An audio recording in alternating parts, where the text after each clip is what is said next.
Hello students, welcome back to my channel. आज हम बात करेंगे वीज़ा फ़ाइल की, किस तरह से प्रिपेयर करना है, कैसे फ़ाइल को बनाना है, कैसे मेंटेन करना है, हर चीज़ को कौन सा डॉक्यूमेंट्स कहाँ से बनाना है, वो ब्रीफली मैं इस वीडियो में आपको बताऊंगी, ताकि आपको किसी और से हेल्प लेने की ज़रूरत ना पड़े और ना ही किसी के इनबॉक्स में जाकर काफ़ी देर तक वेट करना पड़े।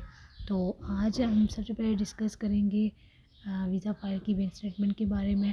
और वीडियो को जाने से पहले आपसे ये कहूँगी, मेरे चैनल को लाइक कीजिए, शेयर कीजिए और सब्सक्राइब कीजिए। तो सबसे पहले हम बात करेंगे वीज़ा फ़ाइल में सबसे इम्पोर्टेंट एस्पेक्ट जो होता है वो है बैंक स्टेटमेंट। बैंक स्टेटमेंट आपको चाहिए होती है 3 महीनों की या फिर 6 मंथ की, ठीक है। कुछ लोग कहते हैं कि हमारा अकाउंट अभी हम क्रिएट कर रहे हैं, तो क्या हमारे लिए जो है वो 3 मंथ्स का बेहतर रहेगा या 6 मंथ का ही होना चाहिए। तो आपसे मैं एक चीज़ कह दूँ कि जब अगर आपका सोर्स ऑफ इनकम बहुत स्ट्रॉन्ग है, तो आप अगर उसको प्रूव कर सकते हैं, तो आपकी जो स्टेटमेंट है वो 2 से 3 मंथ वाली भी चल जाती है। कोशिश करेंगे आपकी 6 मंथ की हो। अगर न्यू जो है आपका अकाउंट है तो कोई बात नहीं, उसमें कोई इशू नहीं है। वो आप कह सकते हैं कि हम ऐसे एरिया में रहते हैं जहाँ पर हमारा अकाउंट नहीं था, लेकिन स्टडी की रिक्वायरमेंट के मुताबिक हमने अपना वो अकाउंट ओपन कर लिया है, ठीक है। बैंक स्टेटमेंट आपको चाहिए होगी 20 से 25 लाख। वैसे रिक्वायरमेंट जो है वो 20 लाख की है, लेकिन आप 25 रखें तो ज़्यादा बेहतर है। सम टाइम लास्ट ईयर में काफ़ी वो जो है ना वो माइनर से पॉइंट्स निकाल कर तो रिजेक्शंस दे रहे थे, तो आप 25 तक रखें।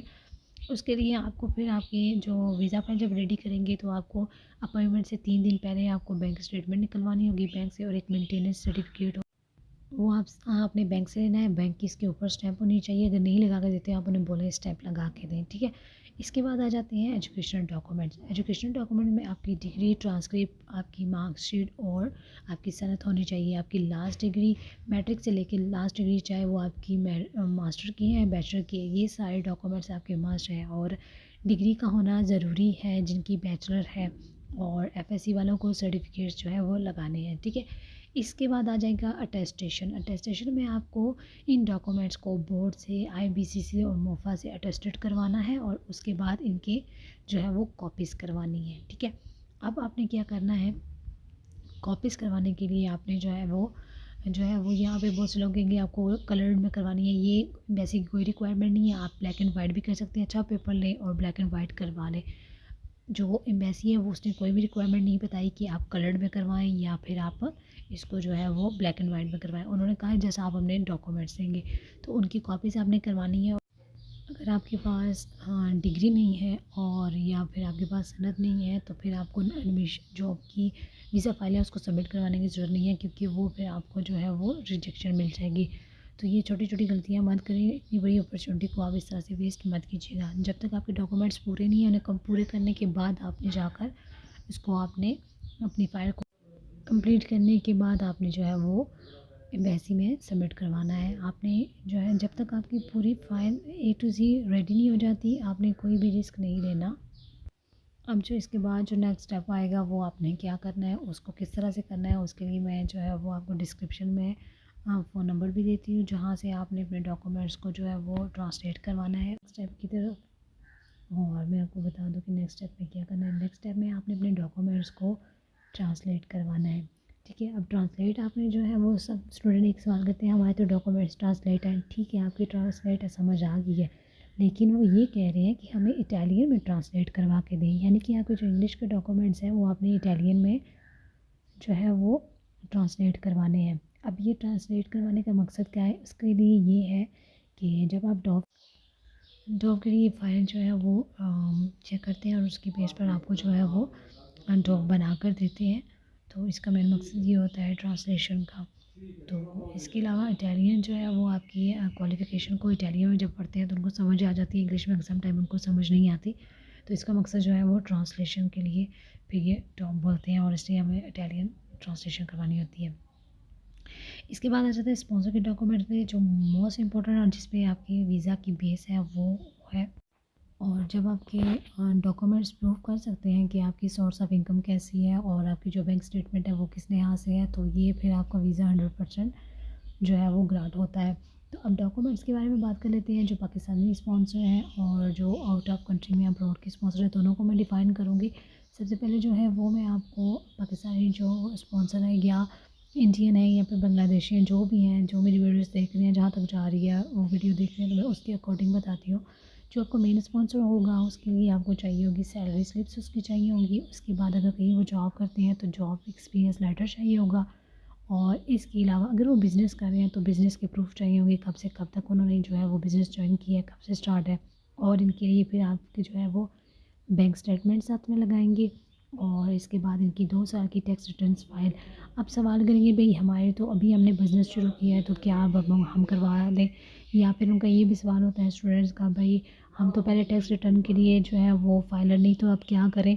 तो कोई बात नहीं, आप फाइलर बन जाए। मेन पर्पज़ होता है उनको प्रूव करना है कि हमारा जो बिज़नेस है वो टैक्स रिटर्न जो है वो हम टैक्सेस पे करें, तो वो वहाँ पे रजिस्टर है, ठीक है। इसके अलावा अब सैलरी भी इसमें जो है वो उनके लिए ये है कि वो अपने सैलरी स्लिप्स के साथ साथ जब आपकी सैलरी अकाउंट होगा उसकी स्टेटमेंट लगानी है, और पर्सनल अकाउंट अलग से उन्होंने ओपन करवा कर उसमें जो रकम होल्ड की होगी उसकी स्टेटमेंट लगाएंगे। इसके अलावा अगर जो बिजनेसमैन है वो अपने बिज़नेस की स्टेटमेंट लगाएंगे, जहाँ पर उनके बिज़नेस की इनकम इन एंड आउट होती है वो उन्होंने लगानी है। और पर्सनल अकाउंट अलग से उन्होंने भी होल्ड करके जो उन्होंने रकम रखनी है आपके लिए स्टडी के पर्पज़ के लिए, वो उसकी स्टेटमेंट अलग से लगानी है। जो बिज़नेस पर्सन है वो उसने एफिडेविट भी बनवाना है। वो एफिडेविट जहाँ पर उन्होंने कॉन्ट्रैक्ट पर, अगर आप किसी कमर्शियल जगह पर अप्लाई मतलब जो बिज़नेस कर रहे हैं और वहाँ का एफिडेविट कितने साल से हम रेंट पर जो है ये बिज़नेस कर रहे हैं, तो रेंटल एग्रीमेंट आपने साथ में लगाना, ये आपका प्रूफ हो जाएगा। और सैलरी स्लिप वाले तो अपना वही प्रूफ लगाएंगे जो कि उनको उनके ऑफिस वाले और बैंक वाले देंगे, बस इनके इतना सी है। इसके अलावा फिर आपको जो है वो अपने जो स्पॉन्सर है उनके पासपोर्ट या फिर CNSE की कॉपीज़ करवानी है और उन्हें अटेस्टेड करवाना है। और स्पॉन्सर का आपने एफिडेविट बनवाना है और उसमें वो अपनी डिटेल्स लिखेंगे और आपसे रिलेशन के बारे में लिखेंगे, और ये भी कहेंगे कि ऑल एक्सपेंसेस जो है वो मैं बियर करूँगा इसके 2 साल के ड्यूरेशन में। स्पॉन्सर से रिलेटेड अगर कोई भी आपकी क्यूरी है और आपको नहीं समझ आया तो आप कमेंट्स बॉक्स में मुझसे पूछ सकते हैं। मेरी यही कोशिश होती है 24/7 में आपको आंसर कर सकूँ। तो नेक्स्ट चलते हैं, नेक्स्ट स्टेप पे क्या है और किस तरह से करना है वो भी मैं आपको बता दूँ।